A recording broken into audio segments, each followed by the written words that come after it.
Welcome back to another video here at Frenchie's Forge. Today, we're going to be looking at another modification to the Grizzly 2x42 grinder. And in particular, we're going to be talking about the platen. Not this platen, but another platen that we're going to make. This one essentially is just a piece of plate steel.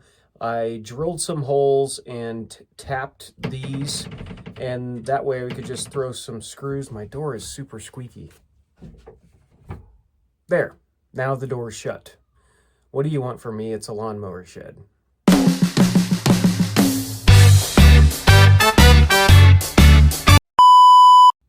Anyway, I essentially just did this little upgrade and just got done making a video talking about that. Today, we're going to be making a platen for the top up here. You might be asking yourself, Matt, why would you want a platen up above here? Well, I don't really know just yet, as I have never used a platen on the top. They're called waterfall platens. And if you're into knife making and you've seen or heard about one of these, then you know what it is. And if you haven't, then you're about to find out. So from my understanding, what they're good for is when you're getting close to finishing out bevels and you can get into this little plunge area where you have the plunge line. And if we had a flat platen over here that hung out over the wheel, we could then do some grinding up here like this. And that does a couple of things. Number one, it allows you to get right into this plunge line area. So it helps to remove some of the deeper scratches here. And I've also seen it used for integral bolster knives. And I've seen a lot of people use them with pretty good success for that. Now, I haven't ever used one before, so we're going to make one, throw it together. I'll show you the steps that I've done in case you have this same grinder.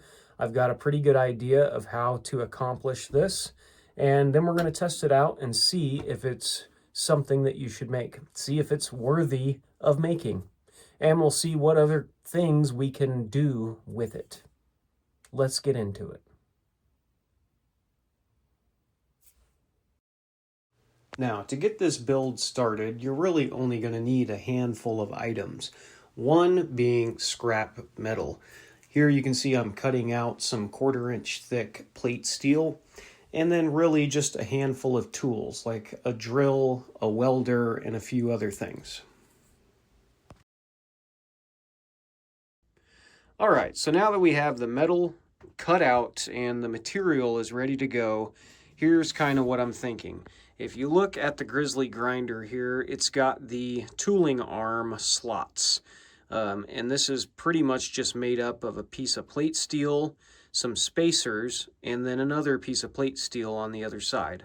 And then the platen arm and the tool rest arm go into here, and then these little knobs just set them in place. Well, these top two here, they actually drill through both sides of the plate and the spacers. So you got a hole here all the way through this middle piece, and the hole comes out on the other side. Now I've got this piece of plate steel set up already so you can't see it, and they're behind this sticker, so if you don't see the hole, you're going to have to cut away the sticker to be able to see it. But my thinking is if we mark out and drill and tap some holes here, then we can replace the screws with a little bit longer screws to secure that into place. These are the screws that come with the Grizzly grinder. I'm not sure exactly what kind of screws they are. I had these other screws laying around, and they're just long enough and the same thread to be able to make this work. Now, what I've done to get this lined up is just kind of eyeballing it. So if you imagine the belt running over the top here, that's kind of the lining that you want, or sort of at a slope, if that makes sense. So you don't necessarily want it straight on. My plan is to be able to have this fixed to the grinder with a couple of screws, and then we're going to weld on the actual platen up top here. And I've just got some extra scrap steel laying around. This is, I don't know, maybe 1/4 inch thick plate.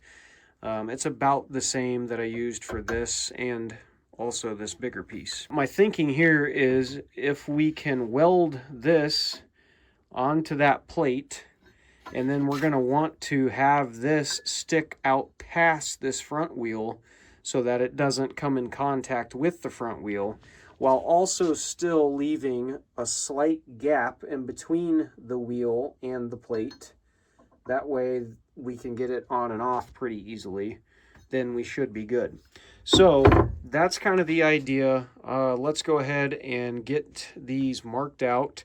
To do that, I've just got a clamp, just kind of pinching the back of it, and then I've taken the time to fine tune this up and down and kind of get it adjusted where I think it's going to work. All right, so what we're going to do here is just use a scribing tool to get down into this hole, and we're just going to scratch the metal, and we'll do that real quick. That way we'll be able to see where we're going to have to drill this hole. Then the other thing I've done is just to take a Sharpie and mark a line here, and that's going to help us get back to where we were at.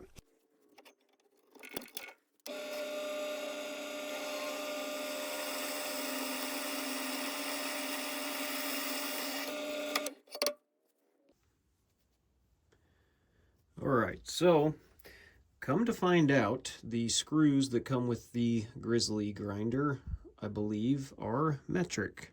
In fact, it says right on the bolt head, M4 something. I don't know what it says. But I'm pretty sure that these are metric. I have one tap and die set, and it's in standard, and so I don't have the right gear to try to thread this hole. However, what I've done to make up for that is just drilled a large enough hole for the original screw to go through. And in fact, these two screws are the same, one's just longer. So my thinking here is if I come in from this side, it'll still at least pinch this up to the back of the plate back here, and I think it'll still work. So that's something I'll have to put on my list of things to get, is a metric tap and die set. I don't really use them a whole lot. In fact, I have used them twice. This makes 3 times now.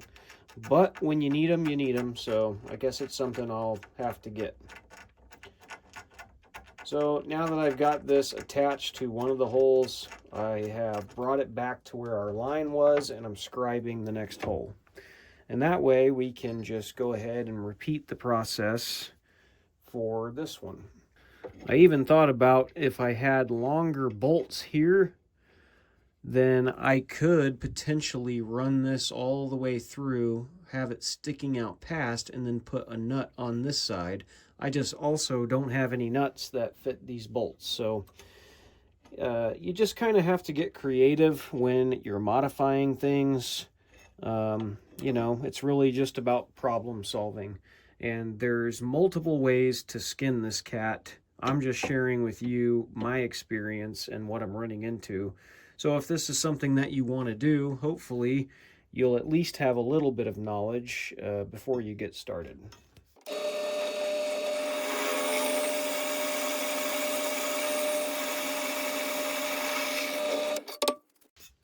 All right, there we go. Now we got a couple of holes and we're ready to put the bolts back in and make sure that we're lined up good. All right, so now that we have both of the screws in, we are now done with that step.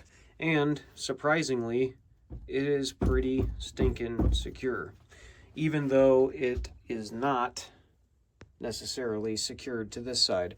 So this plate, as well as the spacer, is not threaded. At least I don't think the spacer's threaded. The threads are just on this back plate here. So could this potentially be an issue with this spacer being loose? Yeah, maybe. But we still have our set screw here for the platen, and I really don't see it moving a whole lot, especially because we have the screws coming all the way through here. So I think it's kind of janky, but it definitely will work. So now we're ready to move on to the next step, which is going to be busting out the Lincoln portable welder, and we're going to weld on our next piece on top for the waterfall platen.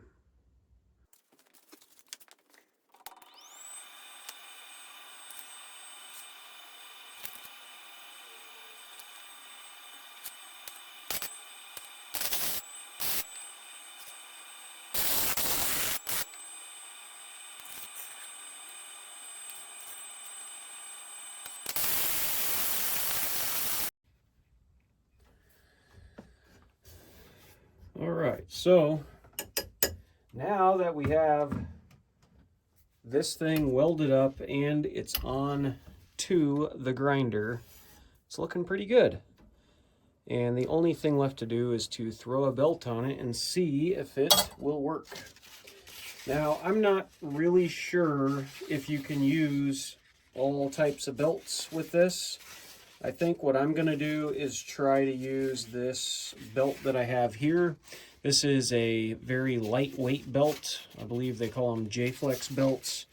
And then that way, as it's running over this corner here, hopefully it won't get caught up too bad. So if I can get this belt untangled, there we go. We're going to start by putting it onto the drive wheel and push down our tensioner, get it somewhat situated. There we go. Okay, that is not moving at all. Let's, all we can really do is turn it on and see if it'll move, I guess.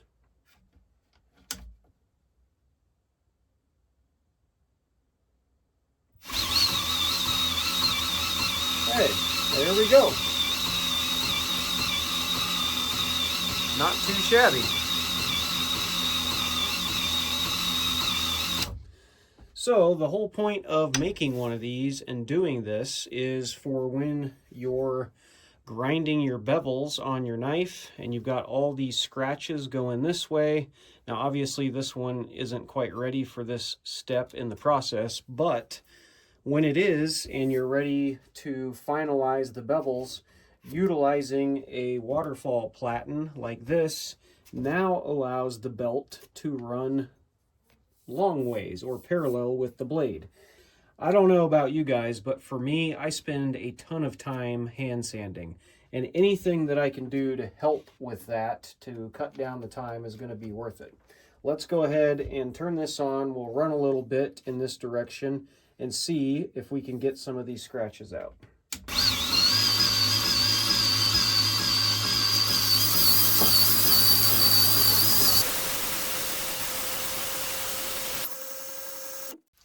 So there you go. There's a great example of how it works.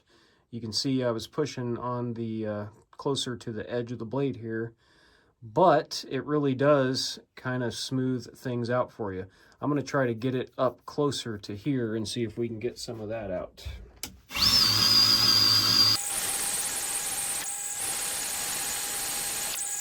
Yeah, so there you go. It definitely works pretty good. And I think with a little bit of time on this and some practice, this would probably be super beneficial. All right, so as you can see, this is a pretty quick and simple project. Just requires a little bit of time, some scrap steel, and a few tools. I really don't see how you could do this without welding, So if you don't have a welder, that kind of stinks, but I'm sure you might be able to figure something out. I don't think angle iron would work unless you found some really tall angle iron, but maybe you know somebody who has a welder if you don't have one that could help you out. So yeah, that's the key takeaways is the tools that you need, pretty much a welder, some scrap steel, a drill to be able to drill the holes. Ideally, it would be really cool to find some proper bolts. That way I could, if I had the right tap set, I could have still utilized this position and just, you know, tightened them up that way. But it's not necessary, as it wasn't necessary for this. So, you know, you don't have to have everything. You can kind of makeshift things. These bolts were just longer, and we were able to kind of get them pinched into here, into this plate, like I was saying. So this thing is definitely sturdy. Definitely not going to be going anywhere. It's very well attached. Another thing to note is I have also removed the platen here, and that's just so there would be less stuff on the back of the belt rubbing. Because you have so much surface area where the belt is hitting here, you really want to try to limit the other spots, and taking the platen off of here is probably a good idea. To give you an idea of how far this thing hangs out, try to get a side view here. So you can see it's pretty much in line with the face of the wheel here. Now, I don't know on other like professionally made or bought waterfall platens if that's still the case, or if they come out further or what. I don't really know, as I've never owned one. One last thing to note about this particular style that I've chosen to do is that the professional ones that you can buy, I believe the platen is attached to the arm, the platen arm, instead of the body of the grinder. And the reason why that's important is because you have to get tension on your belt, and this is the only way to get tension, or, you know, a larger amount of tension. And so I'm pretty much limited to 2x42 belts, and they are going to have to be, you know, the soft backed belts, just because we've attached this to the grinder and not this. Now, we'd be able to utilize bigger belts if we had mounted this to this. And I think that you could probably figure that out just as easy.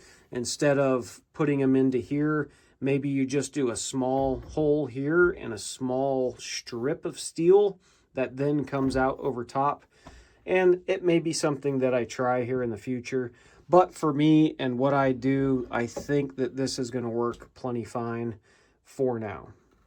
So anyway, I just wanted to throw that out there in case you're thinking about doing that.